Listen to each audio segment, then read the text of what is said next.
Hello guys, welcome back to my channel. It's Erin G. Ito na yung aking naging live stream kanina. Ito yung ating Morton Ilocano version of embutido. We call it Morton. Yan, magbabalot na ako. Yan, ilagay. Para pantay-pantay yung ating embutido, gagamit tayo ng panukat. I'm using what do you call this one? Yan, ginamit ko ito. Yan. This is 1/2 cup. I'm using measuring cup for baking. Okay. Yan. Isang ganyan. Yan.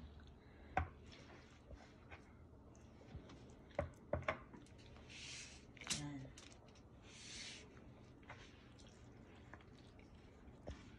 Gawin nating 3 para pantay-pantay. Yan. Yan. Ganyan lang siya. Ganyan lang siya.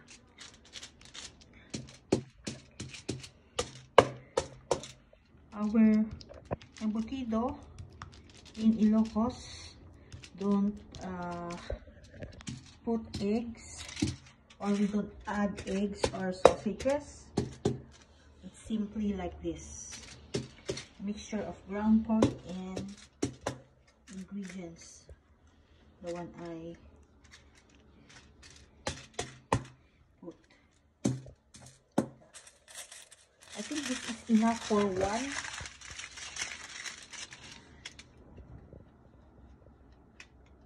Roll of embutido.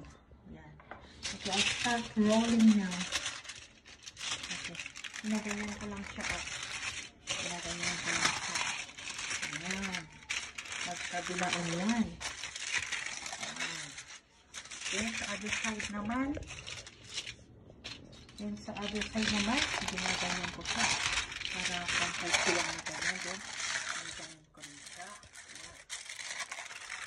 Pero may para-paraan din tayo na paggawa. So, kanya-kanya tayong style. So, for me, ganyan ang gusto ko. Yan. Yan. May side yan. So, ganyan natin. Okay. It doesn't matter kung maganda o hindi. Ang importante, masarap ang pagkakagawa niya. Yan. Habang nagbabalot ako ng ating embutido, nagpakulo na ako ng tubig.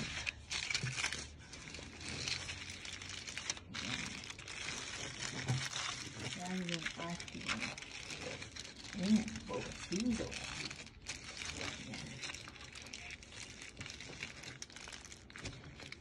Pisil-pisil ko ng ganyan sa side niya. Oh. Ayan. Ayan. Then, I twist the ends. Both ends. Ayan. Ganyan lang kasimple yung ating embutido. Ayan.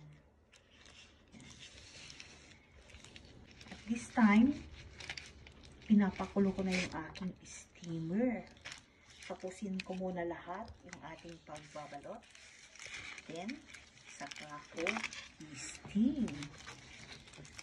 Thanks for watching! Yung ating nagawang embutido. This is 1.5 kilo. Ayan. 1.5 cup each. Yung isang narolyo. Ang sukat niyan, yung isang narolyo is 1.5 cup. Because this is 1/2 cup. So, this is 1.5 cup. Hello guys, ito na yung ating embutido. It's ready to steam. Ayan. Ang ganda ng pagkakabalot niya, di ba? Ayan. Kaninang babalot ako ng embutido, prepare ko na ito yung ating steamer. Then, it's really on rolling boil. Then, ngayon, isasalang ko na yung ating embutido. So,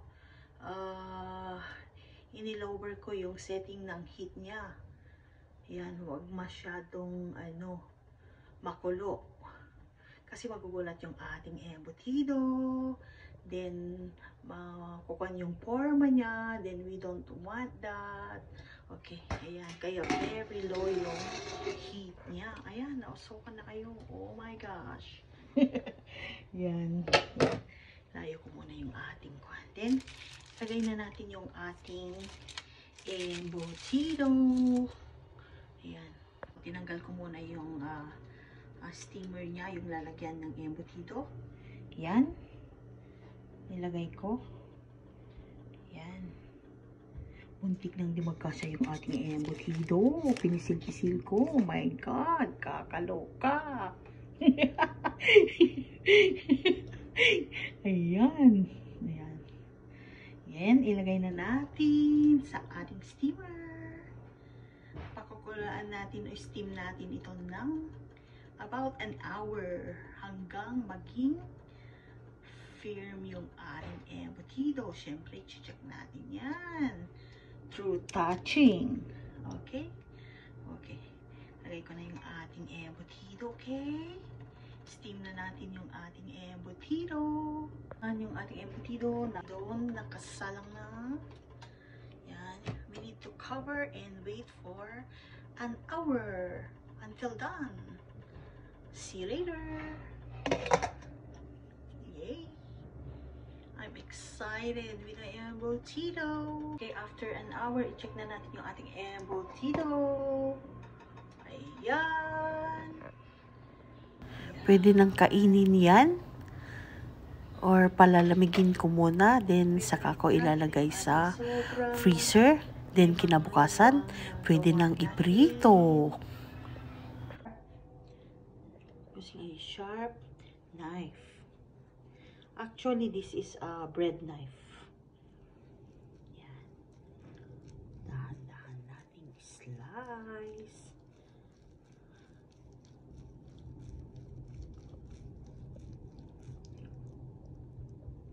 Yan. Look how beautiful. Yan. Yan yung ating embutido. Okay, isa pang slice. Yan, yung pasas niya. Yan, huwag nating nipisin or nipisan. Yan, okay, yan.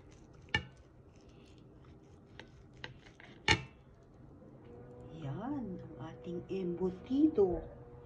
Ang sarap, diba? Okay, kain tayo. Bye guys, see you next time.